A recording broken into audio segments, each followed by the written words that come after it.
자, 여야가 국회 본회의에서 노란봉투법과 이태원 참사 진상규명 특별법을 두고 또다시 충돌을 했습니다. 한편 윤석열 대통령이 이르면 다음 달 중순에 2차 개각을 단행할 것으로 전해지고 있는데요. 네, 두 분과 그 밖에 정치권 소식 짚어보겠습니다. 예. 원영섭 국민의힘 미디어 법률단 단장, 설주환 더불어민주당 법률위 부위원장 모셨습니다. 어서 오십시오. 안녕하세요. 네, 안녕하십니까. 예. 자, 어제 6월 임시국회 본회의 마지막 날이었는데요. 민주당 포함한 야 4당이 노란봉투법 본회의 부의 요구의 건을 단독으로 의결을 했습니다. 사실 여당인 국민의힘은 반대 토론 후에 본회의장에서 퇴장하면서 표결에는 불참을 했는데 일단 본회의에 부의한 것까지만 결정이 된 것이고 향후에 이제 여야가 법안 내용도 그렇고 표결 시기 등을 놓고 좀 논의하게 될 텐데 일단 본회의에 이 부의된 과정을 어떻게 보셨는지 두 분의 의견 들어보겠습니다. 원단장님 말씀해 주시죠. 예, 이제는 그 아주 일반적인 모습이 돼버려 가지고 일반적인 생각지는 않게 돼버렸어요. 예. 본인의 직부의하고 그걸 이제 또 대통령께서 거부권을 행사하는지 마는지 이런 이슈가 또 나타나고 하는 게 이게 지금 계속 이제 상시적으로 발생하는 게 당연히 좋은 모습은 아니라고 이제 생각을 하고 있고. 원래는 정책으로 그 총선에 영향을 미치는 경우가 별로 없어요. 왜냐하면 어떤 정책이라는 게 그 정책을 지지하는 사람도 있지만 반대하는 사람도 있고 또 반대하는 사람도 있지만 지지하는 사람이 있어가지고 서로 이제 그 플러스 마이너스가 상쇄되다 보면 그 정책이 어떤 상황에서 결정적인 그 승패를 좌우하거나 그렇게 되지는 않거든요. 근데 지금은 이게 정책 그러니까 본회의 직회부와 거부권 행사라는 이 하나의 그 정책을 넘어서는 정무적인 이슈가 돼버렸습니다. 이거에 대해서는 아마 총선 때 이 부분을 그러면 누가 잘못한 건가? 아니면 본회의 직회부를 계속 하는 민주당이 잘못하는 거냐? 아니면 거부권을 행사하는 대통령께서 잘못하시는 거냐? 이 부분에 대해서 국민의 심판이 반드시 있을 영역으로 저는 보이고요. 정무적인 이슈로 이 전체적인 행태가 전환이 됐다고 보고 있습니다. 반드시 이 부분에 대해서 국민이 심판하실 겁니다. 예. 6월 임시국회 마지막 날 모습 어떻게 보셨습니까? 그러니까 이 두 법안 자체가 정쟁의 대상이 되어야 되는 법안인가라는 생각부터 들어요. 일단은 노란봉투법 같은 경우에 노동쟁의 조정법 관계법 같은 경우에는 그 내용을 보면 여당에서 우려하는 듯한 그런 예를 들어서 불법 파업을 보호하기 위한 법이다. 라고 볼 수는 저는 없다고 봐요. 내용을 천천히 뜯어보면 폭력적인 집회라든지 어떤 그 불법적인 집회에 대해서는 하지 못하게 돼 있어요. 그 부분에 대해서 보호하는 것도 없고요. 그러니까 좀 내용을 가지고 오히려 서로 공방이 간다고 한다면 오히려 좀 저는 더 생산적인 입법 기관의 모습이지 않을까라는 생각이 드는데 지금은 오히려 여당에서는 그냥 눈과 귀를 막고 이건 무조건 안 돼. 협상의 여지가 없어. 이렇게 가는 것이고 야권에서는 이 부분 처리가 돼야 한다고 지금 일방적인 주장만 하고 있어서 좀 의외의 모습 본질을 못 보여주고 있어서 좀 제일 아쉽고요. 이태원 특별법 같은 경우에는 이거 야권에서 한 게 아니에요. 실제적으로 어저께 그 방청석에서 본회의 방청석도 있었지만은 이태원 유가족들이 이 부분 이렇게 반영을 좀 해달라라고 해서 어찌 보면 그 뜻을 오롯이 전달한 그렇죠. 그대로 전달해 드린 거예요. 야권에서. 근데 이태원 참사에서도 가장 책임이 크다고 할 수 있는 정부 여당에서 이 부분에 대해서 이렇게 정쟁 협조라든지 서로 상의하지 않고 이걸 무조건 어떤 야당과의 협상 여지가 없다라고 이렇게 얘기할 것인가? 저는 약간 이런 부분에서는 오히려 여권에서 더 먼저 스스로 나서 가지고 해야 되는 건 아닌가라 좀 생각이 들어서 이 두 법안을 가지고 이렇게 여야가 어떤 정쟁의 대상으로 삼아서 이렇게 국회 내에서 참 볼썽사나운 모습을 보여주는 것이 맞나 싶을 정도입니다. 노동자를 보호하는 것이냐 아닌 것이냐. 그러니까 사실 노란봉투법이랑 워딩만 봤을 때는 이게 뭔가 보호하는 느낌이 그런데 시청자 입장에서 이게 뭐가 문제길래 대통령은 또 거부한다고 이 얘기가 추측이 되는 것이고 왜 또 여당은 반발하는 것이고 야당과 대립각을 이루는 것인지 이 부분을 궁금해하실 것 같아요. 좀 정리해서 얘기를 해볼까요? 예, 그 정당한 쟁의 행위에 대해서는 당연히 그 손해배상을 물을 수는 없습니다. 그거는 지금도 마찬가지고요. 그런데 불법적인 쟁의 행위를 했을 때 손해배상 책임을 어디까지 인정하냐에 대한 부분인데요. 그게 이제 일단 노조의 책임도 면책시키고 그리고 그 참여자에 대해서도 책임을 개별화시켜가지고 최대한 책임을 줄이게 만드는 거죠. 그러면 불법 행위에 대해 피해자는 이제 기업이 되는 건데 결국 기업이 살아야 근로자도 사는 거거든요. 그러면 기업이 죽으면 근로자도 죽는데 그 불법적인 쟁의 행위를 조장하는 법률이 바로 노란봉투법이라는 겁니다. 그런데 불법적인 쟁행위는 그러면 누가 하느냐? 일반적인 노조가 하진 않아요. 대부분 기족 강성노조, 현대차 얼마 전에 노란봉투 판결이 있었지만 그런 이제 그 강성노조 측에서 보통 불법 행위를 진행하는데 그 강성노조를 더 보호하는 법률이라고 국민의힘은 보고 있는 거죠. 그렇죠. 일단 대통령 거부권 행사 가능성도 나오고 있는데 개인적으로 어떻게 좀 예상하세요? 거부권 행사하실 것 같습니다. 할 것 같습니다. 예, 가능성은 뭐 99.9% 생각합니다. 이후에 어떻게 진행이 좀 돼야 될까요?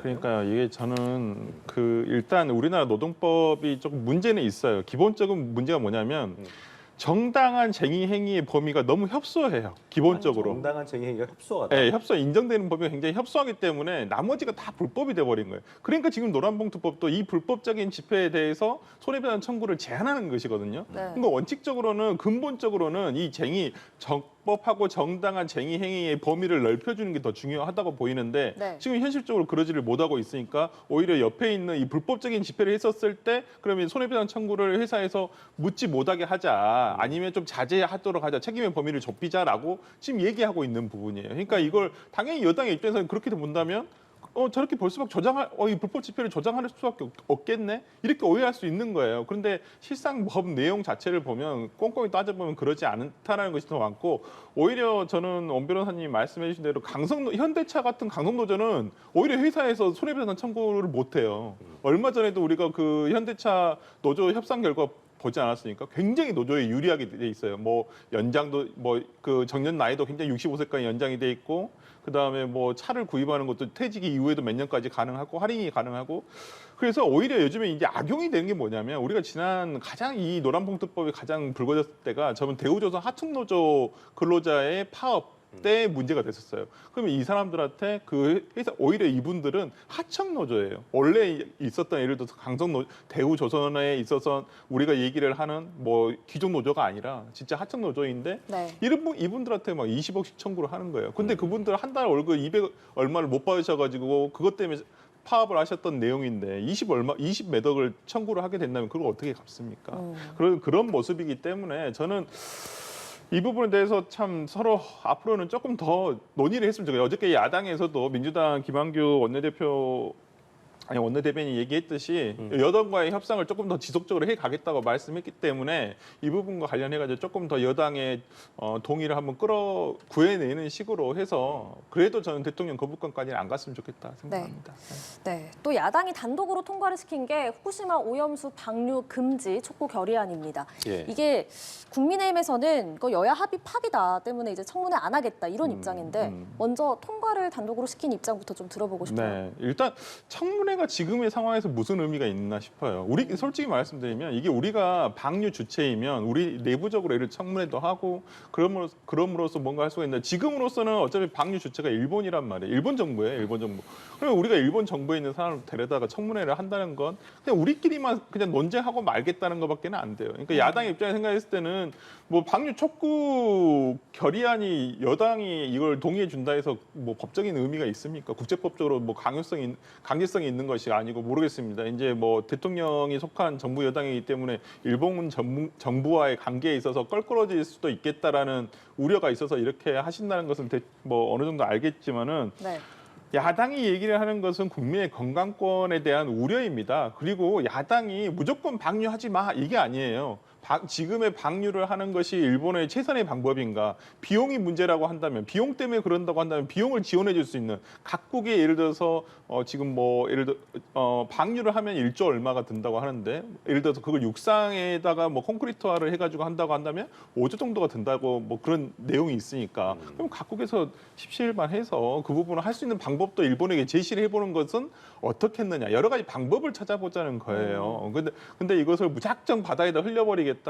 물론 저도 이 부분이 정말 우리 국민의 건강에 위해가 될 수 있다 없다는 것은 아직 아무도 몰라요. 정확하게는. 그리고 위험성이 있고 위험성이 없다는 분도 계시고 위험성이 있다는 과학자들 내에서도 논쟁이 있어요. 이것을 그런데 저는 조금 정부 여당이 아쉬운 것은 이걸 무작정 괴담이다라고 치부를 하시면서 그냥 이걸 폄하하는 것은 저는 국민들이 생각하는 그런 걱정을 너무 무시하시는 것이다. 이렇게 생각이 들기 때문에 조금 더 합리적이고 누구나 이해가 될 수 있는 검증의 방법을 통해서 국민에게 안심시켜주는 게 저는 정부 여당의 역할이라고 봅니다. 네.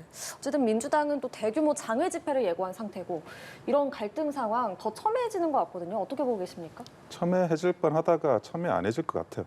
왜냐하면 그 민주당의 김영주 부의장이 그 일본 골프 여행 간다고 지금 북해도 여행 검색하면서 그 30일에 오염수 결의안 하는데 지금 그 한국 사람 없는 데서 하겠다라고 본인이 열심히 그 문자 보내고 계셨잖아요. 그런데 장외 집회하면 국민들께서 얼마나 그걸 우습게 보겠어요. 솔직히 그 북해도 여행하면서 뭐 생선 안 먹으면 되겠다라고 생각을 하셨는지 모르겠지만 그 우동도 우동 국물 만들려면 가다랑어포 그 가스오부시라고 하죠. 그걸로 국물 내야 됩니다. 우동도 생선 먹는 겁니다.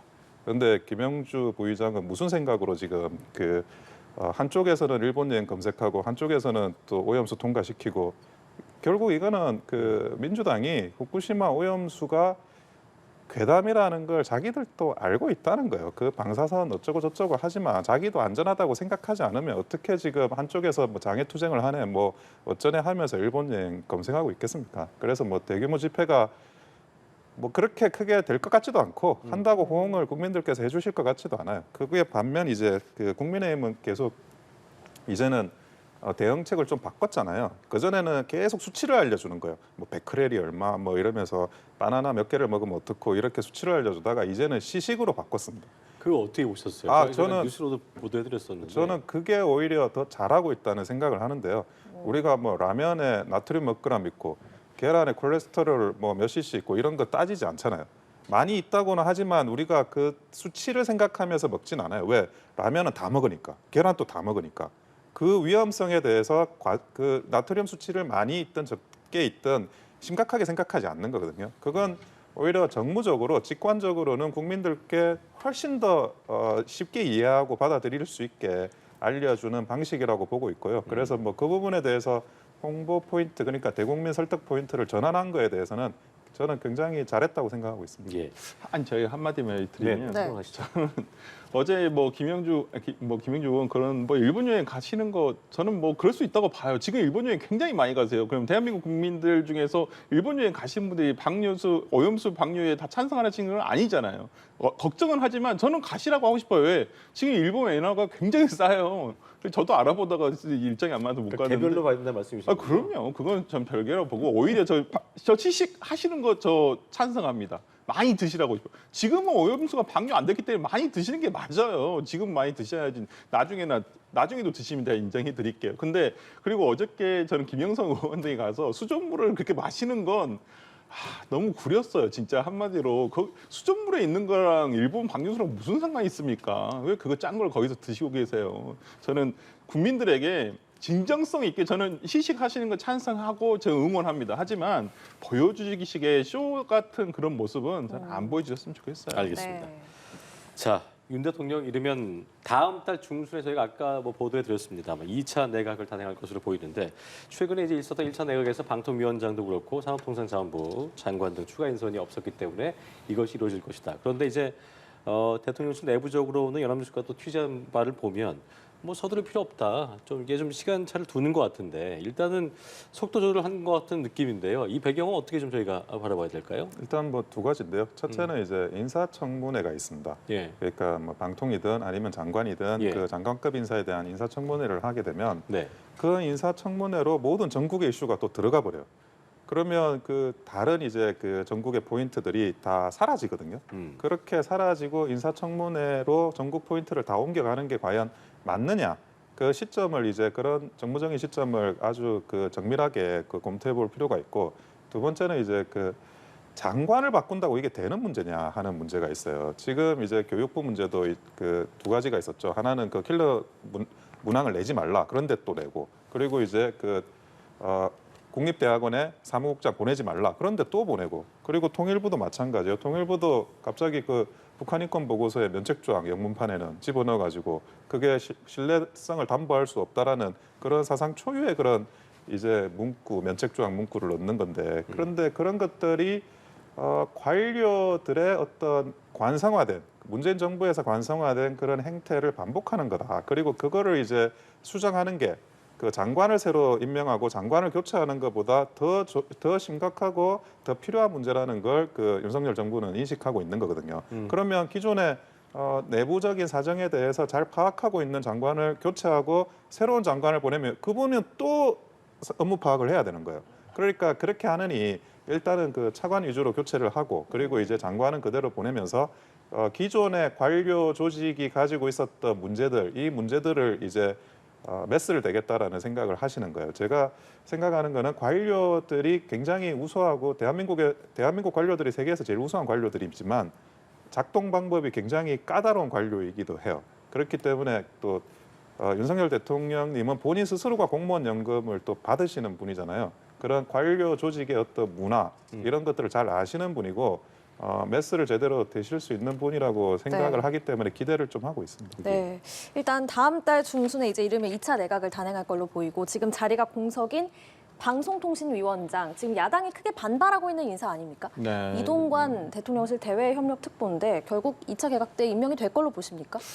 임명하신다는 뭐 의지가 강력하게 보이고 계셔서 근데 지금은 약간 그런 것 같아요. 사전에 이게 덜컥 임명을 해버리면 이슈가 거기로 빨려 들어가 버리기 때문에 오히려 그러니까 이게 김백이라고 해야 되나요? 이 비난 여론들이라든지 이런 부분들이 계속 뭐 학폭 논란도 좀 벌써 한 달 전에 네. 전부터 있었었고 뭐 어제 이번 주에는 무슨 뭐 과거에 홍보수석을 할 때 어떤 국정원을 통해서 뭐 어떤 이런 불법적인 일도 있었다는 게 재판 기록, 수사 기록에 있었던 내용들이 공개가 되지 않았습니까? 그러니까 저는 오히려 지금 김백일 들어간 건 아닌가라는 시간차의 생각이 들어요. 배경 그렇게 보신다는 네네. 거죠? 그래서 저는 그러니까 방통위원장에 대한 임명을 조금 보류한 것은 조금 그런 느낌이고요. 그다음에 산자부 장관 같은 경우에는 좀 그러니까 인재풀을 해서 지금 찾는 게 좀 늦어지는 것은 아닌가. 어떤 좀 이유는 좀 다른 것 같아요. 제가 봤을 때는. 왜 그러냐면 지금 그 장관은 인사청문회를 해야 되는 직이기 때문에 오히려 굉장히 요즘에 그러니까 이걸 만류를 하는 거 아니면 거부하거나 아니면 가족들이 만류하거나 예. 오히려 그런 경우도 굉장히 많다고 해서 저는 인재를 좀 찾기 힘든 상황 아닌가라는 좀 생각이 들고요. 특히나 내년 총선을 앞두고 있기 때문에 내부 발탁이 아닌 이상 외부에서 어떤 정치적인 좀 생각이 있으신 장관 후보자들은 대부분 안 나갈 거란 말이에요. 예. 지금 들어가 버리면 내각에 들어가 버리면 내년 총선은 포기를 해야 한다는 얘기이기 때문에 아마 그래서 조금 인물을 찾는 것이 조금 늦어지는 것은 아닌가라는 생각이 좀 듭니다. 임명 강행에 대한 이제 예상을 하셨는데 대통령께서 어떤 그 보관을 두시고도 임명한다게 된다면 어떤 보관을 좀 두게 될까요? 근데 그 이동관 그 내정자에 대해서 여러 가지 이제 소문과 의혹들이 있는데 얼마 전에 뭐 신문에서도 그 2017년, 18년 그 원세훈 국정원장 공판 기록 인용하면서 이런 이제 그 인사 그 MB 때 인사 개입했다는 그런 내용들이 있었는데 그때가 문재인 정부 때의 공판 기록이죠. 그러니까 그때 이제 그 이동관 내정자가 범죄적인 혐의가 있었더라면 100번 뭐 기소되고 처벌받았을 겁니다. 근데 그럼에도 불구하고 뭐 기소되지도 않고 처벌도 받지 않았다. 문재인 정부 하에서. 그거는 이제 그 내용이라는 게 크게 그런 그 범죄 혐의로 번질 만한 내용이 없었다는 거고 그리고 피해자와 관련한 학폭 피해자와 관련한 부분도 결국 그 학폭 피해자라고 지칭되는 분이 자기가 피해자가 아니라고 이야기를 하시는데 네. 세상 누가 다른 사람이 그분을 피해자라고 확정 지을 수 있을지 그것도 알 수 없고요. 그리고 부당한 음해를 많이 이렇게 받는 분은 오히려 임명을 해야 되는 분입니다. 그 음해가 정당하다, 이유가 있다 그러면 당연히 걸러내야 되지만 만약에 그 근거가 부당하다 하면 그분이야말로 어찌 보면 임명을 해야지 본인이 가지고 있는 어떤 그 능력을 발휘해서 조금 더 건전화시킬 수 있는 국정을 그런 역할을 하려고 봅니다. 예. 자, 저희 시간을 뭐 좀 거슬러 올라가서 첫 번째 개각, 이번 정부 들어서 첫 번째 개각 얘기를 좀 해볼 텐데, 뭐 상당히 좀 뭐 잡음이 좀 일고 있는 상황인데 이게 사실 개각 인선 있고 나서 정치권 쪽 극우 논쟁으로 번진 양상이어서 어떻게 좀 바라보셨는지 좀 들어보겠습니다. 그러니까 뭐 저는 뭐 비서관들을 차관으로 보내는 것은 뭐 과거에도 있었던 일이기 때문에 예. 뭐 특별히 그걸 가지고 문제가 뭐 심각하다. 뭐 예를 들어서 국토부 1차관으로 간 분은 국토부에 관련한 업무를 해본 적이 없다라는 부분은 조금 아쉽긴 하지만은 뭐 예. 그거야 뭐 대통령과 대통령실에 이제까지 비서관으로 있으면서 충분히 뭐 어떤 대통령의 의중을 읽었을 거라고 생각하기 때문에 뭐 거기까지는 문제가 안 된다고 생각합니다만은 지금 뭐 통일부 장관 같은 경우에는 반통일부 노선을 본인이 가지고 계셨던 분인데 평소에 주장하고 계셨던 분인데 또 어제 또 인터뷰 내용은 또 기조가 약간 달라지셨더라고요. 네. 뭐 과거에 연구기관이고 이제 또 예, 이런 본인이 것들이 얘기를 하셨던 내용과 네. 또 장관으로서의 역할을 묻는 질문에 좀 달라지셨는데 조금 통일부의 본질의 모습을 저는 그래도 지켜가시지 않을까라는 그러니까 진짜 야인일 때와 예. 또 이런 본인이 공직을 담당했을 때는 달라지시는 게 맞다라고 생각하고요. 네. 본인의 근데 지금 저는 가장 문제가 되는 부분은 오히려 정말 그 김채환 영입 그 공무원 공무원 인재개발원장. 인재개발원장인데 그분은 도무지 이해할 수가 없어요. 뭐 저도 그분 책으로 고시 공부할 때 공부도 해봤습니다만은 이분은 완벽하게 옛날 강사를 하실 때와 유튜버로서 활동을 2020년도부터는 거의 유튜버 활동을 하셨더라고요. 굉장히 유튜버 활동을 하면서 이렇게 본인이 쏟아내셨던 말들이 이게 우리나라에서 민주주의 사회에서 대한민국 민주주의 사회에서 상식적으로 그 가치를 받아들일 수가 없는 내용들이에요. 다 가짜 뉴스에 허위 뉴스에 대통령이 그렇게 우려를 하는 가짜 뉴스에 발원지예요, 거기가. 근데 이런 분을 그렇게 5급 이상의 사무관들을 교육시키는 교육원장으로서 과연 임명을 하시는 게 맞을지 솔직히 좀 우려스럽습니다. 그러니까 김영호 장관 후보자 같은 경우는 자리에 따라서 스탠스가 좀 바뀔 수도 있는 부분 여지가 그거야, 있는데 뭐. 예. 이 두 번째 얘기했던 국가공무원개발원장에 대한 어떤 논란에 대해서는 어떻게 좀 생각하시는지 좀 들어보겠습니다. 근데 그게 이제 야인 시절하고 그리고 공인의 시절이 그 스탠스는 달라질 수밖에 없습니다. 그 자기가 야인일 때는 어찌 보면 또 책임이 없지 않습니까?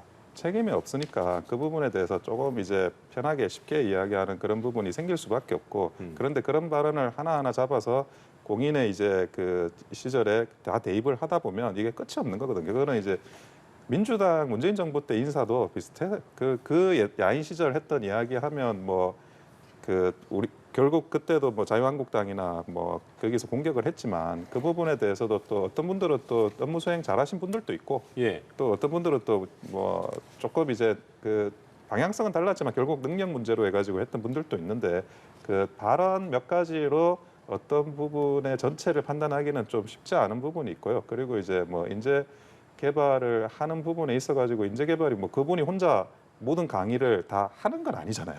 어떤 그 인재 개발에 대한 인풋을 그분이 뭐 강사도 초청하고 뭐 교육도 하고 뭐 그런 부분들을 운영을 하는 분이시니까 만약 그 관련해 가지고 운영 과정에서 정말 문제가 있다 그러면 그 교육을 들은 사람들이 말하지 않아도 알아서 SNS로 뭐 이야기 올리면서 폭로도 하고 하실 것 같아요. 그러면 그때 가가지고 네. 중간 점검을 문제가 하면 되는 된다면? 부분이지 예. 그거를 지금 와가지고 할 문제는 아닌 것 같습니다. 예. 일단은 지켜보자는 그런 그렇습니다. 입장으로 그렇습니다. 이해하겠습니다.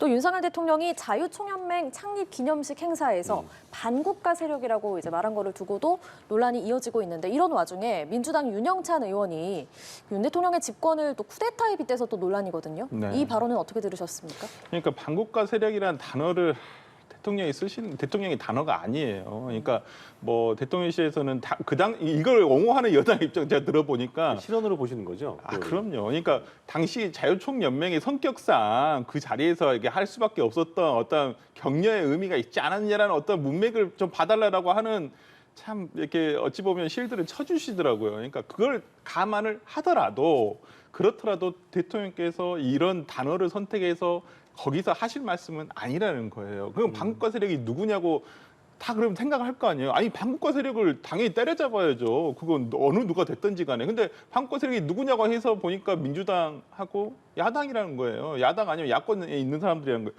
근데 또 대통령실에서는 이거 아니다. 근데 여당 대표는 맞다 이렇게 얘기를 하고 있잖아요. 그럼 뭐예요 이게? 그러니까 정확하지도 않고 극단적인 단어가 메시지로 나오기 때문에 이런 혼선이 네. 생긴다고 보는 거예요. 그러니까 메시지 관리 조금 해주셨으면 좋겠고요. 네. 저는 그리고 이제 뭐 지금 윤영찬 의원이 지금 이 부분에 대해서 쿠데타로 뭐 집권했다 이 부분은 전 어떤 본인의 생각도 있겠지만은 네. 이낙연 대표의 기국과 어찌 보면 맞닿아 있다 봐요. 그러니까.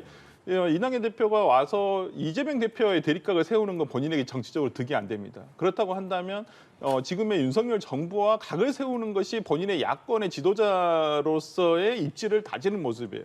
거의 이낙연 대표와 가장 가까운 이낙연계라고 불리우는 윤영찬 의원이 지금 이러한 발언을 했다는 것은 기존의 윤영찬 의원이 어떤 윤석열 정부에 대한 비판을 그렇게 세게 하지는 않았거든요. 근데 지금의 이낙연 대표가 귀국과 동시에 지금 한다는 것은 이낙연 대표의 정치적인 스탠스를 이렇게 가져가겠다라고 하는 어떤 내용이지 않을까 싶습니다. 예. 네. 알겠습니다. 국민들은 헷갈릴 것 같습니다. 예. 어떻게 좀 해석을 해야겠습니까? 그 반국가 세력이라는 발언은 제가 볼 때는 민주당 그러니까 문재인 정부를 지칭한 건 맞는 것 같아요. 맞는 것 같은데 거기에 대한 이제 사실관계가 있죠. 그러니까 그 종전 선언을 서두르고 뭐 대북 제재를 해소해 달라고 하고 여러 나라에 이야기했다 그런 부분인데 그러면 그게 팩트적인 사실 문제로 틀린 이야기를 하신 건가? 거기에 대해서 뭐 과연 문재인 정부 저 정부 관계자들이나 민주당 사람들이 반박할 수 있는지는 모르겠어요. 그 부분을 반박하면 그거는 사실관계 논쟁으로 한번 토론 붙고 따져볼 문제라고 생각은 하는데 저는 반박이 어려울 거라고 봅니다. 알겠습니다. 네.